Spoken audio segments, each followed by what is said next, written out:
te proponemos una nueva visión estratégica de la Argentina para los próximos 50 años, donde el mar asuma un rol protagónico en la matriz productiva e industrial. Sobre el conocimiento, la industria genuina del campo, el mar y el cuidado del medio ambiente, elaboramos el modelo de desarrollo Argentina Azul.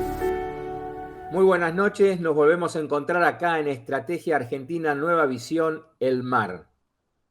Hoy nos va a acompañar un politólogo, licenciado y profesor en Ciencias Políticas, docente, y es el coordinador del área Educación en el modelo de desarrollo Argentina Azul. Muy buenas noches, Esteban Amoretti, ¿cómo estás? ¿Qué tal, Carlos? ¿Cómo andás? Buenas noches. Un placer, un gusto estar hablando con vos. La verdad que es un placer para mí que nos puedas acompañar acá en este nuevo ciclo que estamos haciendo, tratando de concientizar a la gente sobre la importancia y la trascendencia de nuestro mar. Y con vos vamos a tratar un tema de suma importancia, ya que siempre se habla del tema de la educación, del conocimiento, pero no se sabe hacia dónde va el país y menos aún cómo podemos introducir este tema en este modelo de desarrollo Argentina Azul. Me gustaría saber cómo ves vos el sistema educativo hoy. Bueno, mira, Carlos, la verdad que esa pregunta en esencia es amplia, pero vamos a tratar de hacerlo meramente también informativo y llevadero para los que nos están escuchando. Vamos a considerar que el Estado Nacional es el encargado, por así decirlo, de la educación a nivel general, ¿no? O sea, en materia regular es el que está brindando el derecho a la educación como un derecho garantizado para todos y todas. Así que de esa manera eh, está más o menos siendo cumplido. Ahora, el punto fundamental es que en la, digamos, Ley de Educación Nacional del 2006 está regularizado que la familia también es parte de esa educación, también bajo el principio de subsidiariedad. Entonces, bajo esa manera también se informa que las familias tienen la autoridad para ejercer la educación, la autoridad frente a sus hijos, de sus hijos. Es por este punto en donde nosotros podemos encontrar que hay una divergencia entre muchas veces lo que plantea el Estado y lo que plantean las familias, sobre todo en cuestiones de valores. Entonces, esos valores tienen que ser representados de diferentes formas. Ahora bien, vos decías, bueno, ¿cómo veo el sistema hoy? El sistema, lamentablemente, digamos, mantiene las huellas del origen. O sea, desde principios del siglo XX, fines del siglo XIX, la educación, digamos, ha mantenido lo que la escuela moderna trataba de designar, o sea, esa formación enciclopedista en donde el alumno trataba básicamente de orientarse a estudiar ciertas disciplinas, aprobarlas y pasar, digamos, teóricamente, marcando una distinción básicamente entre lo que se daba asimétricamente entre el docente y el alumno. Entonces, básicamente no podía el alumno interpelar aquello que se podía estar orientando o dando a conocer por parte del que tenía mayores herramientas, por eso decíamos que es una relación asimétrica entre aquel que tiene la información y el que no. Esto lo podemos llevar hoy en día al ayornamiento de la educación, sobre todo la educación media, que es la que está siempre en vilo y la que tiene el impacto mayor cuando uno lee las noticias y los diarios y en cómo podemos orientar esa, digamos, nueva capacidad de interpretar a las juventudes y por qué está relacionado a la decadencia, digamos, de este sistema. Básicamente porque el pedagogo, el educador, o como puedan llamarlo de diferentes, digamos, atribuciones, no se está orientando a entender básicamente cuáles son las culturas juveniles y también porque ha cambiado el sistema de gratificación. O sea, vos podés factiblemente darte cuenta de que hoy en día la gratificación es netamente el motor o, digamos, el visto bueno que tiene mucho de de la juventud para poder lograr un objetivo a corto plazo, ¿no? A mediano plazo. Y obviamente se olvidó lo que la escuela en sentido moderno enseñaba, que era el sentido de sacrificio, en donde vos tenías que ir cumpliendo un derrotero común para de esa manera ir pasando disciplinas, incorporando conocimiento y de esa forma llegar después a tener un título que te habilitaba un trabajo.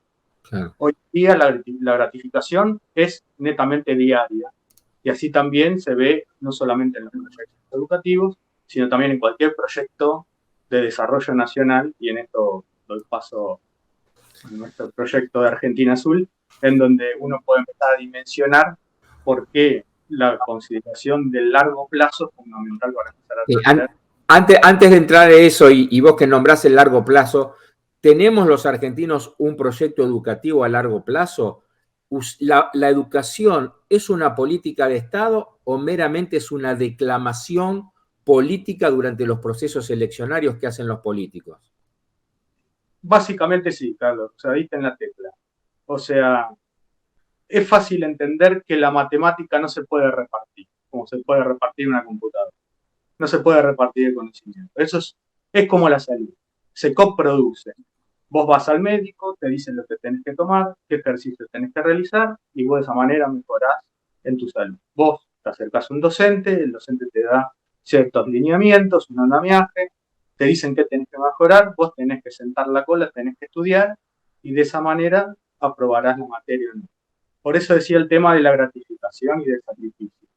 La gratificación inmediata, y también se ve en los proyectos a largo plazo, que es lo que vos referenciabas, no se pueden entender si vos no entendés básicamente qué identidad común tenés frente a ese proyecto. O sea, hacia dónde estás parado, cuál es tu nivel, tu brújula, tu forma de entender qué es lo que vos querés lograr para de esa manera, a partir de una identidad común, tener un horizonte.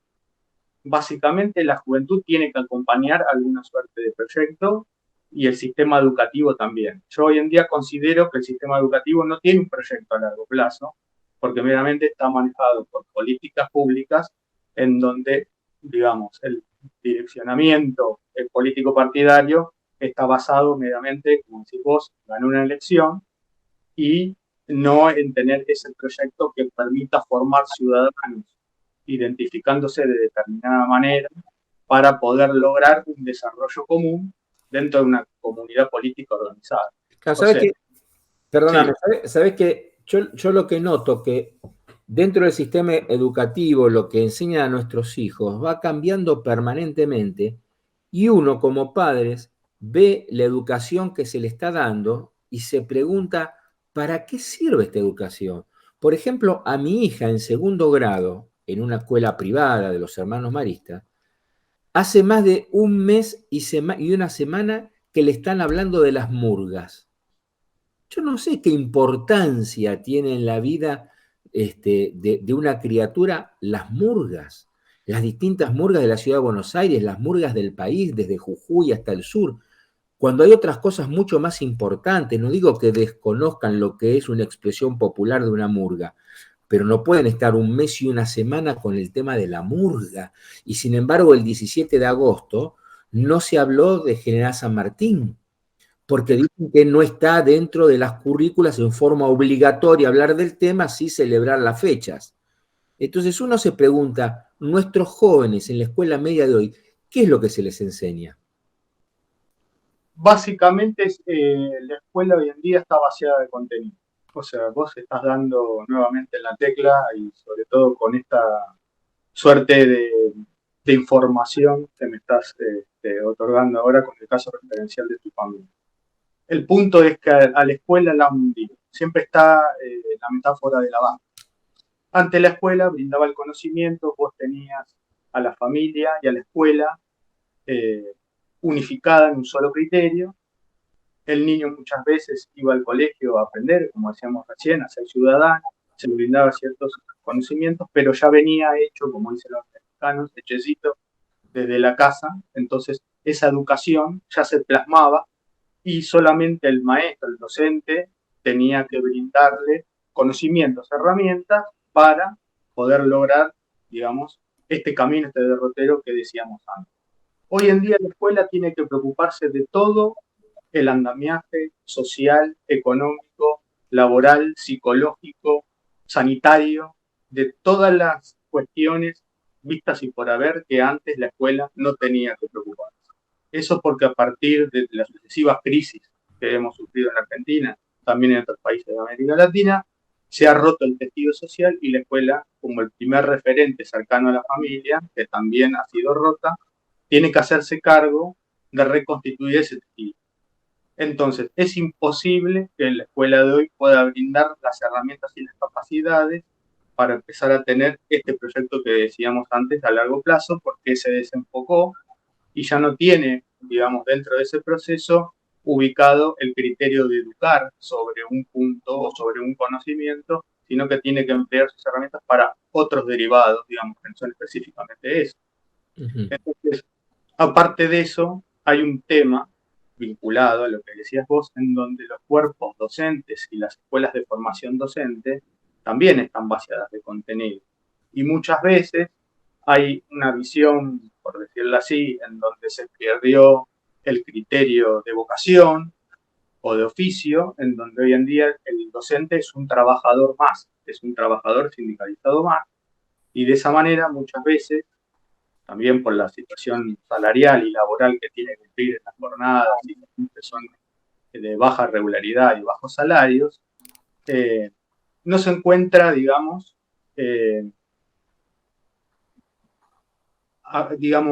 inmiscuido o adherido al estilo Comprometido. sí, para hacer más sencilla la palabra, a lo que tiene que cumplir, digamos, por su propia vocación. Es lo mismo que decíamos en el sentido de un médico o de ser de un militar o de un policía. Si vos lo ves solamente como un oficio en donde tiene que cumplir las horas necesarias para tener una remuneración y es un trabajador de la seguridad o un trabajador de la salud, se desprestigia ese sentido que tenía el docente como autoridad frente a lo que tenía que decir. Entonces muchas veces solamente cumple su horario y solamente repite, para ser políticamente correcto, lo que se emana, y esto es así, se emana, no importa que sea la educación pública privada o la educación pública estatal, se emana desde lo que dice los ministerios. Entonces, esos currículum tienen determinados contenidos en donde no están haciendo foco en lo esencial, en lo que se debe construir, a lo que la vieja escuela planteaba, que era el Estado Nacional y el ciudadano, para poder tener herramientas y lograr cierta visión de trabajo y de comunidad, frente a lo que hoy no se sabe qué queremos ser.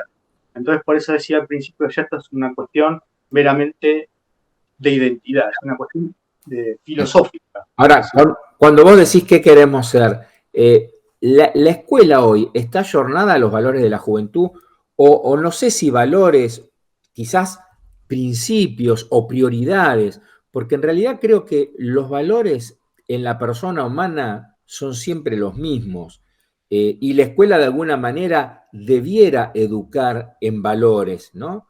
El valor de la palabra, el valor del compromiso, el valor de lo moral, el valor del trabajo. Es decir, yo creo que hay valores que no cambian, ¿sí? Pueden ayornarse a los tiempos.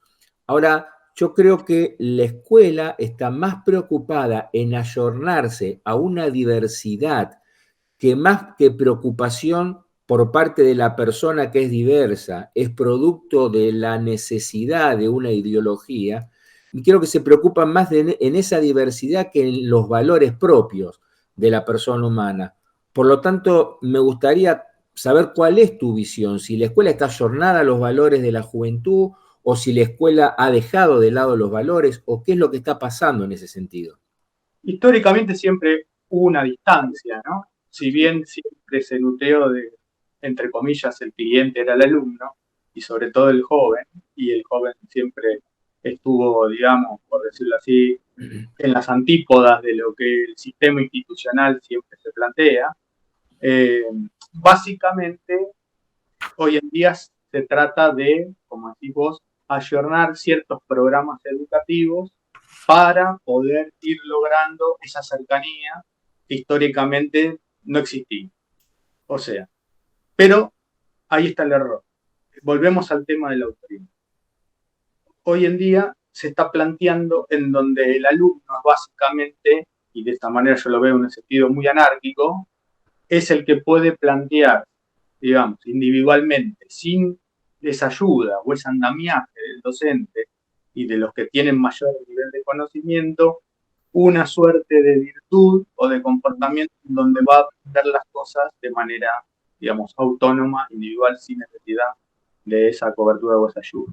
Yo creo que esa forma no puede ser posible cuando todavía, vuelvo más o menos a repetir el tema de la identidad, no sabemos básicamente qué queremos ser, pero la idea de futuro tiene que ser alcanzada en un criterio en donde meramente los tiempos mediatizados, por decirlo así, que son cortos, a diferencia de los tiempos anteriores, ya a nosotros nos apremia, porque somos una nación joven, pero estamos dentro del mundo, digamos, global, en donde los tiempos se han acortado, donde las distancias se han acortado, y nosotros necesitamos fuertemente en este proceso de decadencia, y digo realmente no crisis, sino decadencia, porque aunque nos duela, la decadencia nos abarca a todos, y todos tenemos que hacernos responsables de eso, poder tener y poder lograr dentro de las políticas públicas y sobre todo las políticas educacionales un nivel de desarrollo en donde se plantee un nivel de identidad para empezar a proteger ciertas cuestiones que a nosotros y al mundo hoy en día nos hacen débiles. Y dentro de eso también está la visión de la juventud. O sea, la juventud puede plantear meramente principios que estén abocados a cumplimentar sus metas, sus libertades, sus identidades. Eso está muy bien. Ahora, el punto es, como decís vos, que muchas veces se puede utilizar de manera ideológica para lograr afines que nosotros, dentro de esta nación joven y hoy empobrecida, se necesita ser encauzados en otra dirección. ¿Se entiende? Que puedo llegar planteando. Está clarísima, pero una sociedad que no tiene identidad, porque yo lo vengo denunciando permanentemente, en los últimos casi 40 años, desde que empezó nuevamente la democracia, desde 1983 a hoy, son 39 años y hemos tenido 31 ministros de Economía. Esto significa que la Argentina se viene debatiendo permanentemente en planes económicos y se olvida de lo que es un proyecto de país. Y esto se traslada en forma directa a lo que es el sistema educativo. Tenemos un sistema educativo, de alguna manera, enganchado en lo que son los distintos planes económicos, que dan mayor o menor presupuesto, que dan mayor o menor posibilidad de estudiar, mayor o menor posibilidad de infraestructura educativa, etcétera, etcétera, etcétera. Entonces, cuando uno habla de identidad, esa identidad hoy, yo creo que es imposible de encontrarla. Hace 50 años, bien o mal, la Argentina tenía una identidad industrial, una identidad con un país que medianamente caminaba hacia un objetivo concreto. Compartido o no, eso no lo discutimos, pero había, en la década del 80, 1880, 1890, había un proyecto de país y la educación tenía una identidad hacia dónde iba también esa educación. Pero desde que se inició nuevamente la democracia, vemos que la Argentina va tipo vaivén de un lado para el otro. Esto se nota vos como docente, como profesor de ciencias políticas. ¿Qué opinión te merece? Yo creo que el punto bisagra, el punto de inflexión acá, fue el hecho de que Argentina, lamentablemente, perdió una guerra. ¿Sí? O sea, que fue la guerra de Malvinas. En ese punto, sabés que las guerras se pagan a futuro. Y lo que nosotros vimos después, en la década del 90, es pagar, básicamente, con nuestro patrimonio, y dentro de eso el patrimonio educacional, que tanto nos valía frente a otros hermanos en América Latina y el mundo, como referencia por nuestros padres fundadores, etcétera, a nivel también intelectual y de vanguardia, como eso, las potencias fueron de a poco minando para que nosotros fuéramos perdiendo esa identidad que decíamos recién que no teníamos. Entonces, básicamente, si vos, por eso digo que la escuela es una cáscara vacía, si vos tanto la escuela como otras instituciones las vas vaciando adrede para que de esa manera no tengas un sistema de defensa. Cuando digo sistema de defensa, no solamente me refiero a lo militar, nosotros planteamos que el primer sistema de defensa es el educacional, porque básicamente ahí, y también está dentro del sistema de doctrina de seguridad norteamericana ampliado, en las cuestiones de seguridad final común para el mundo de América Latina. Vos principalmente tenés el sistema educativo. Si vos tenés una población meramente desinformada, analfabeta, mal distribuida, con bajos niveles de educación en tecnología, en capacidad de hacer frente a este nivel de mundialización, como decís vos, digamos, se puede ver a partir de esta década de los 90, digamos, en donde hay, o de los 80, en donde hay un quiebre, sabes que ahí el mundo, digamos, empieza a ir hacia una unipolaridad y a un neoconservadurismo, en donde mucho de eso sigue habiendo mella hasta el día de hoy, que se plantea como un sistema mixto, por decirlo así, con nuevos actores a nivel multidimensional, por decirlo así, pero ese golpe que se le dio a la identidad, sobre todo la vuelta de la democracia, ya no con el partido militar, que hoy en día ya no existe, y hay que sacarse eso de la cabeza, porque eso nunca más va a volver, sobre todo porque Carlos... Y una decisión popular, claro. Claro, exactamente, de destruirlo. Entonces, hoy en día es un tema de que los estados son gerenciales y ya no tienen una concepción de Estado-nación, en donde esa otra escuela o proyecto nacional se podía dar en un sistema de desarrollo. Nosotros tuvimos políticamente, luego del sistema agroexportador, una Argentina en donde tenían que hacerse cargo de empezar a fabricar cosas que el mundo, por estar en guerra y en crisis económica, no podía hacer. Entonces, de esa manera, sabemos que vino el proceso de industrialización por sustitución de importaciones, luego vino el peronismo como una primera oleada de industrialización liviana, y después ya el proyecto frondicista, uno de los tal vez políticos con una visión un poco más amplia, que tenía también una visión continental, para empezar a desarrollar de la industria más pesada y poder incorporar un capital extranjero en donde permita también una educación. Ahí se dio básicamente el tema del laico y libre, en donde no solamente el Estado es el que brindaba la posibilidad de dar títulos oficiales, sino también otras instituciones de carácter privado. Y ahí también digamos, la formación católica y las universidades privadas empiezan a tener peso y a formar, digamos, paralelamente al Estado. Eso por algunos fue bien visto, por otros fue mal visto, digamos. Pero básicamente lo que se hizo bien es que se pudo ampliar la posibilidad de que todos, bajo sus condiciones, puedan obtener mayores niveles de título y de tutelización, digamos, universitaria, que es lo que la Argentina, dentro de este paraguas de Alianza para el Progreso, que planteaba Kennedy, uno de los mejores presidentes que tuvo Estados Unidos, planteaba para América Latina para no caer en el otro pozo, digamos, para no estar evidenciado de lo que fue después realmente, que fue un baño de sangre, porque entre las dos potencias en el mundo de la Guerra Fría nunca hubo, digamos, un misil que volara de, digamos, un otro. Y sin embargo, todo el sector sur del mundo actuó bajo el signo de la muerte. Así es. Sea en África, en el sudeste asiático o en América Latina. Ahora, discúlpame que te interrumpa acá. Recientemente escribiste un artículo muy interesante en la revista de Ciencias Políticas relacionado al modelo de desarrollo Argentina Azul, y en ese artículo das una respuesta del por qué vos interpretás, de acuerdo a la historia, que la Argentina le da la espalda al mar. Me gustaría que, como desde acá tratamos de concientizar, sintéticamente, si podés explicar esto, así después nos adentramos al modelo de desarrollo Argentina Azul. Bueno, mira, diste la palabra también clave, concientizar. En las entrevistas anteriores, vos planteaste con los otros invitados justamente la defensa del patrimonio, ya sea lo vivo, lo hidrocarburífero. Después vieron la parte de logística con el segundo invitado.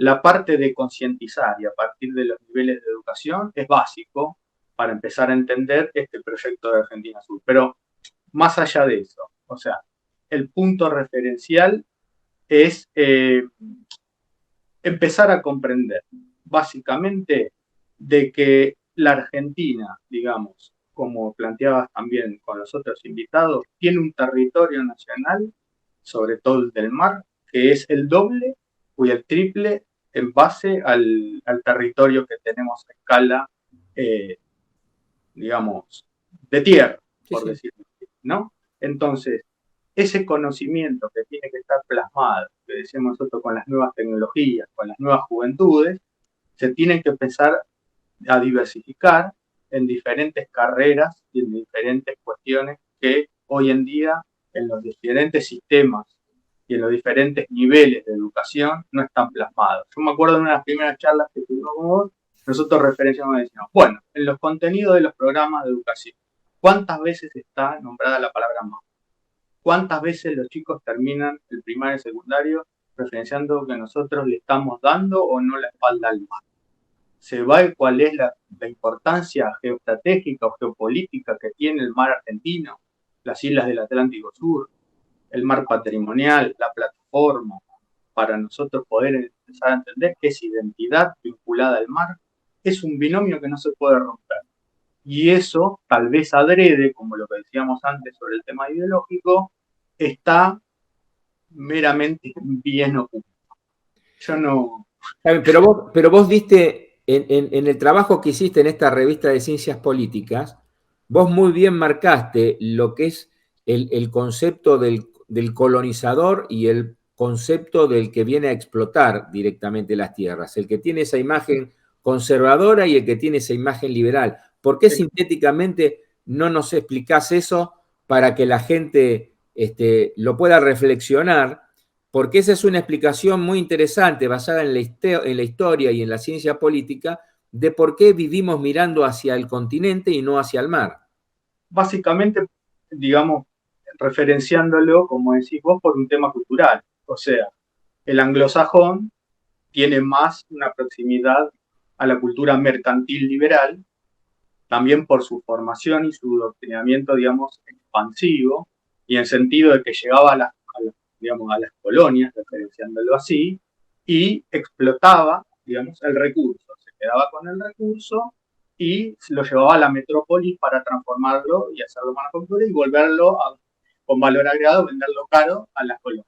Entonces, básicamente eso crea un sentido de interdependencia o dependencia y falta de desarrollo o subdesarrollo. El punto es que nosotros Caso somos, Malvina, por ejemplo. caso Malvin, nosotros somos hijos, digamos, somos hispanos, criollos católicos de nuestra formación básicamente. Entonces somos hijos de la hispanidad. Nosotros somos hijos, digamos, no de colonias, digamos, sino de virreinatos, que en escala es mucho más ambicioso y tiene una cercanía mucho más profunda a la administración metropolitana de España. Entonces, de esa manera, nosotros, digamos, le permitíamos a los que veníamos no solamente explotar el recurso, sino poblarlo y de esa manera quedarse en el territorio. ¿Sí? Entonces, básicamente, al quedarse en territorio, se da una cuestión, digamos, de repartir el territorio.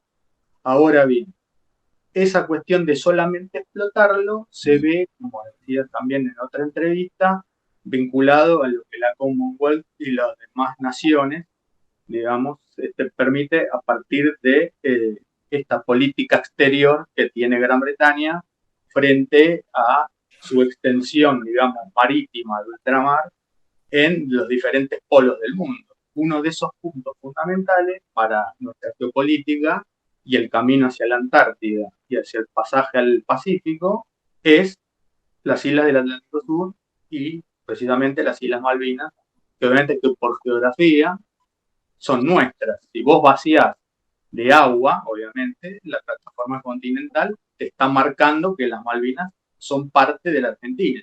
Nada tienen que ver con la geografía británica. O sea, esto es una concepción de colonización que tiene el impacto, digamos, de esta Inglaterra, digamos, imperial que ha llegado hasta nuestras costas. Ahora, desde la relación con lo que es la defensa nacional y la defensa de nuestros intereses soberanos, ¿qué importancia tiene el conocimiento, la educación dentro de este proyecto Argentina Azul? Básicamente todo, porque hoy en día, y justamente lo que hablamos de Malvinas, ese territorio, digamos, no se va a recuperar por vías económicas, no se va a recuperar por vías militares, mucho menos. Lo único que nosotros podemos aspirar a criterio es que formemos gente inteligente y capaz para poder, digamos, tener las herramientas de el conocimiento y de esa manera poder crear patentes, por ejemplo, para de esa manera competir con las principales industrias a nivel internacional. Nosotros, la única manera es poder poner información y conocimiento al criterio de poder competir a nivel de lo que nosotros se nos ha sacado, digamos, a nivel militar. Entonces, nunca le podés hacer frente a una potencia económica y militar, pero sí podemos hacerle frente si nosotros recreamos y reencauzamos la educación para que desde la tecnología se pueda empezar a incentivar, y vinculado también al mar, nuevas carreras o viejas carreras, pero vinculadas a ese sector. O sea, todas carreras que sean sobre ingeniería, sobre técnica, sobre industria, o sea, cuestiones que hoy en día están vedadas. Y empezando desde jardín de infantes. Y empezando de los niveles más bajos. O sea, de la misma manera que hoy nos hablan de diversidad en jardín de infantes, también debieran hablarnos del mar desde jardín de infante, ¿no? Y se puede hablar de murgas. Yo creo que hablar de mar es mucho más interesante. Mucho me interesan. Claro, exactamente. Así que, bueno, Esteban, estamos llegando al final. Realmente fue una charla brillante que hemos tenido con vos.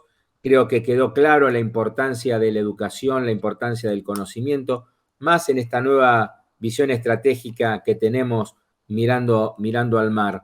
Y lo importante del conocimiento y de lo económico. Si nosotros vemos que, como ejemplo, hoy los ingleses están poniendo en duda la realización de un puerto en las islas, un puerto de agua profunda por el costo económico, hasta hace poco era una decisión, ahora lo tienen en duda, es evidente que cuando las islas le resulten antieconómicas, la discusión de la soberanía la van a poner en la mesa nuevamente. Y las islas se le va a tornar económicamente antiproductivo cuando la Argentina, desde la educación, desde el conocimiento, desde la tecnología, lleve adelante las herramientas necesarias para terminar con la depredación pesquera y para terminar con un montón de beneficios que hoy se les está entregando al Reino Unido, que es con lo cual en Malvinas viven, porque el 70% de los ingresos en Malvinas es producto de la pesca ilegal de peces cardúmenes argentinos. Así que bueno, no sé si querés agregar algo y si no, vamos terminando. Solamente eso, empezar a amar a nuestro mar y no darle la espalda, y empezar a tener conciencia cabal de que nosotros podemos desarrollar un proyecto y concientizar a la gente, porque ahí se puede dar un lazo de comunidad, y no solamente tecnológico, económico, a nivel global, porque la mayoría de los países del mundo le empezaron de nuevo a dar mirada al mar y la importancia que merece. Así que Argentina no puede ni dar un ápice de ventaja frente a eso. Perfecto. Bueno, Esteban, te agradezco muchísimo, te mando un fuerte abrazo. Gracias por habernos acompañado. Y a todos los que nos están siguiendo acá por este medio, les digo que nos ayuden a reflotar la Argentina sumergida. El cambio está en el mar. Chau, hasta mañana.